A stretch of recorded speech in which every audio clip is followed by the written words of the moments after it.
Pese a que el presidente Andrés Manuel López Obrador descartó que su gobierno impulse una reforma al Poder Judicial para evitar que sus adversarios lo critiquen, la oposición en el Senado de la República respaldó la iniciativa que presentó el panista Damián Cepeda para que la Suprema Corte de Justicia resuelva en 90 días las controversias y acciones de inconstitucionalidad que se presentaron o se están presentando en el máximo Tribunal de Justicia, al cual acusó de resolver con celeridad los temas de interés propios del Poder Judicial y de dejar dormir el sueño de los justos a los de máxima prioridad para el país. Lo cierto es que la Suprema Corte cuenta con varias resoluciones pendientes, como el Plan B de reforma electoral, la reforma eléctrica, la de la Guardia Nacional, entre otras.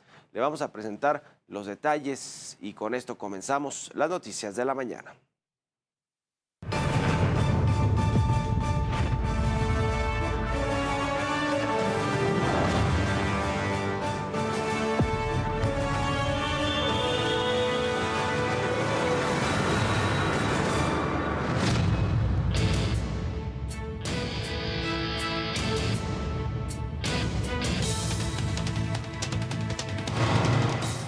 El día de hoy estoy presentando una iniciativa que considero de la máxima prioridad, ponerle un plazo específico al tiempo máximo que la Suprema Corte de Justicia de la Nación pueda llevarle el análisis de una acción de inconstitucionalidad o una controversia constitucional. Esta iniciativa que estoy presentando lo hago porque, por increíble que parezca, el día de hoy no existe un plazo para la Corte, y lo que está pasando en México es que los temas de mayor interés nacional que se votan en el Legislativo están acabando en la Suprema Corte de Justicia de la Nación. Y la Suprema Corte de Justicia de la Nación, o al menos parte de ella, lamentablemente le está haciendo el trabajo sucio al presidente de la República y está dejando los temas de máxima prioridad para el país dormir el sueño de los justos. Fue con estas palabras como Damián Cepeda, senador del Partido Acción Nacional, propuso limitar los tiempos con los que cuenta la Suprema Corte para resolver acciones de inconstitucionalidad presentadas ante este máximo tribunal del país. A decir de Cepeda, es el mismo Poder Judicial quien ha ayudado al gobierno a resolver los temas que son de su interés, dejando de lado los intereses del pueblo. Eso dice Damián Cepeda. Pero ¿cómo está conformada la Suprema Corte y por qué Damián Cepeda dice que sus decisiones podrían estar amañadas? Aquí le explico algo más.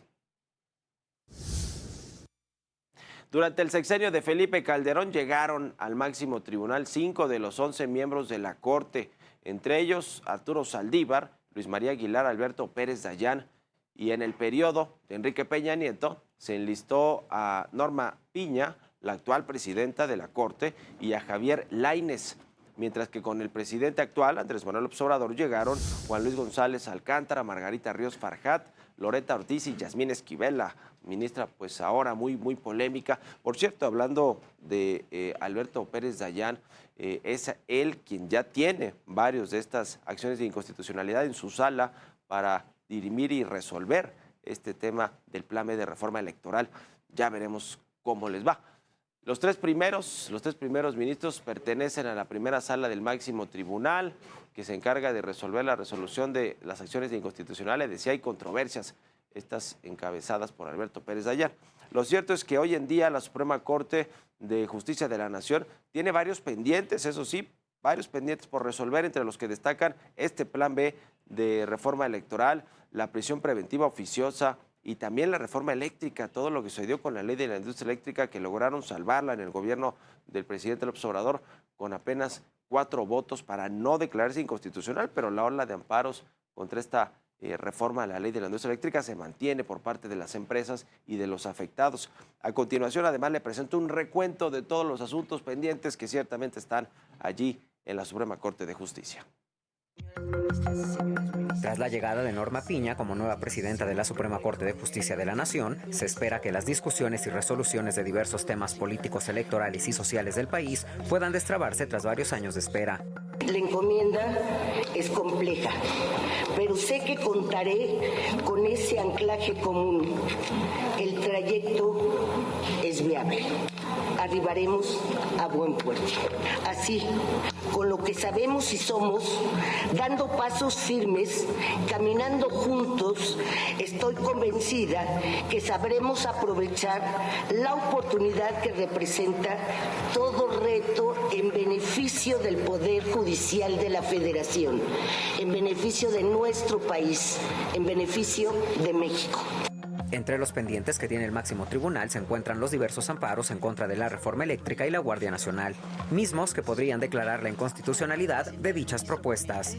Otro tema que ha dado mucho de qué hablar y que seguirá en la agenda de los asuntos a resolver por la Suprema Corte es la eliminación del arraigo domiciliario. Recordemos que fue en noviembre del año pasado cuando la Corte resolvió mantener la prisión preventiva oficiosa para las personas acusadas por contrabando, defraudación fiscal y los denominados factureros, por lo que Clemente Castañeda, senador de Movimiento Ciudadano, presentó una iniciativa para disolver dicha figura. La prisión preventiva oficiosa y el arraigo tiene, ustedes lo saben, a más de 93,000 personas privadas de su libertad, sin una sentencia, sin acceso a una defensa adecuada. La prisión preventiva oficiosa representa uno de los mayores fracasos del sistema de procuración de justicia en nuestro país. El abuso en su aplicación no solo viola derechos humanos, sino que pinta de cuerpo entero la ineficacia, la negligencia y las omisiones de las autoridades. Pero sin duda alguna, las acciones de inconstitucionalidad presentadas contra el llamado Plan B en materia electoral impulsado por el presidente López Obrador es el tema más urgente y politizado entre los asuntos que debe resolver la Suprema Corte, pues de esto depende el futuro del Instituto Nacional Electoral. Debo decirles que hoy, ante la nueva presidencia de la Suprema Corte de Justicia, sí tenemos una alta expectativa de que se haga valer la supremacía constitucional. Que se respete la Constitución quiere decir que las leyes secundarias no la violenten, que el presidente no quiera abusar de su cargo y de su mayoría simple en la Cámara de Diputados para querer ponerse las reglas a modo en materia electoral. La extensión de fideicomisos, la marina mercante, la propaganda gubernamental, la devolución de financiamiento a partidos políticos y la reforma al litio son otros de los temas pendientes que tiene por resolver el máximo tribunal en los próximos meses. Israel Morales, Heraldo Media Group.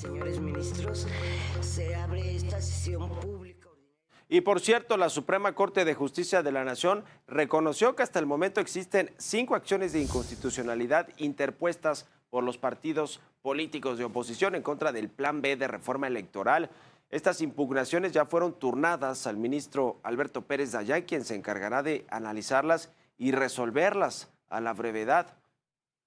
Y como era de esperarse, miembros de la oposición como Miguel Ángel Mancera, el coordinador del PRD, Juan Manuel Cepeda, senador de Movimiento Ciudadano, y la senadora priista Claudia Anaya, respaldaron la reforma que propuso Damián Cepeda tras asegurar que la falta de plazos legales para que la Corte resuelva las acciones de inconstitucionalidad o controversias puede generar daños irreversibles en la vida pública del país.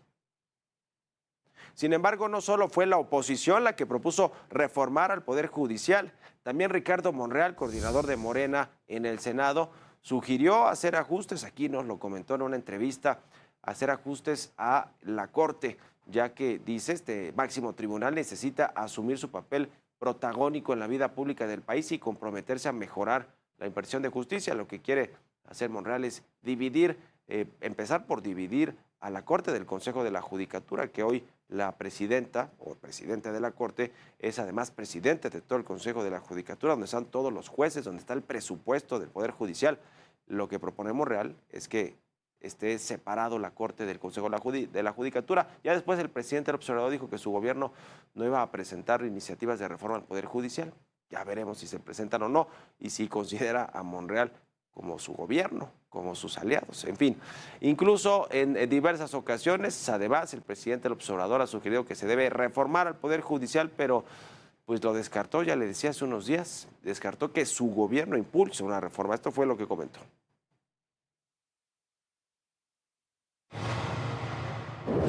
Nuestro gobierno no, porque sostenemos que esa reforma la tienen que impulsar los mismos integrantes del Poder Judicial. Y no queremos dar motivos para que los adversarios conservadores, corruptos, vayan a decir que queremos desaparecer al Poder Judicial. Ya hasta me estoy imaginando la campaña propagandística, ¿no? El Poder Judicial no se toca.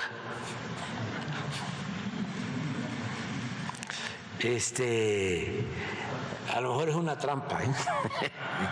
Nada más que no vamos a caer en eso. Eso corresponde, ¿sí?, al Poder Judicial.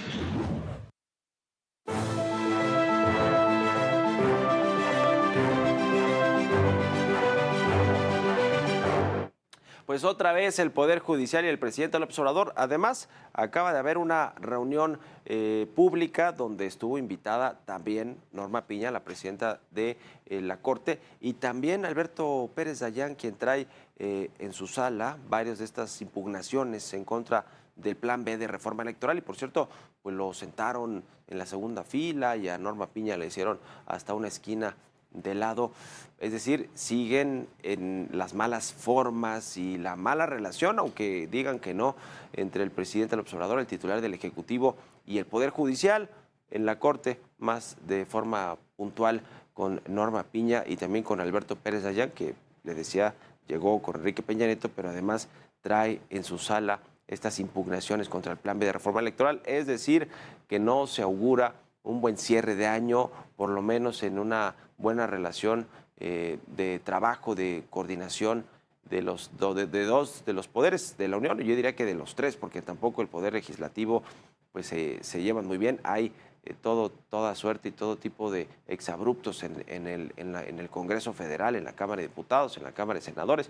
Y bueno, pues esta riña, pugna que tiene el Poder Judicial, o más bien el presidente con el Poder Judicial lo que ha dicho es pintar su raya y decir somos independientes, somos autónomos, las decisiones de los jueces, de los magistrados, de los ministros de la Corte, pues son independientes y no debería de tener una injerencia el gobierno federal, el titular del Ejecutivo, en las decisiones del Poder Judicial. Pero parece ser que aún con esta independencia, autonomía de la Corte, pues no van a estar exentos de más presiones por parte del presidente López Obrador y también quizá de algunos legisladores. A ver, aunque el presidente López Obrador diga que su gobierno no va a proponer ninguna reforma al Poder Judicial, que tiene que ser el Poder Judicial que se autorregulen o se autorreformen, no lo van a hacer sin duda alguna, pero en una de esas sí, en el Congreso se empieza a mover este tema ya con lo que ha dicho Ricardo Monreal, que quiere promover esta reforma al Poder Judicial.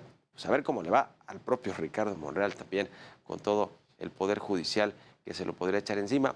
En fin, todavía estamos en veremos. Lo que hoy sí es claro es que sigue habiendo una pugna importante entre el Poder Judicial y el titular y el Ejecutivo, y también metidos allí el otro poder de la Unión, el Poder Legislativo. Lo que le decía, a mi parecer, no augura un buen cierre de sexenio en lo que tiene que ver con la relación de los tres poderes de la Unión. Ojalá me esté equivocando y se mejoren las cosas, pero hoy por hoy pues están las cosas muy mal en términos de relaciones entre estos tres poderes.